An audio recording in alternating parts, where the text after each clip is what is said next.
कहो कि जो अहकाम मुझ पर नाजिल हुए हैं मैं उनमें कोई चीज जिसे खाने वाला खाए हराम नहीं पाता,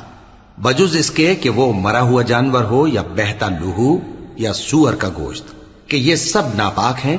या कोई गुनाह की चीज हो कि उस पर अल्लाह के सिवा किसी और का नाम लिया गया हो। और अगर कोई मजबूर हो जाए लेकिन ना तो नाफरमानी करे और ना हद से बाहर निकल जाए, तो तुम्हारा परवरदिगार बख्शने वाला है, मेहरबान है। और यहूदियों पर हमने सब नाखून वाले जानवर हराम कर दिए थे, और गायों और भेड़ बकरियों से उनकी चर्बी उन पर हराम कर दी थी, सिवाय उसके जो उनकी पीठ पर लगी हो या आंतों में लगी हो या हड्डी से मिली हो। ये सजा हमने उनको उनकी शरारत के सबब दी थी, और हम यकीनन सच कहने वाले हैं।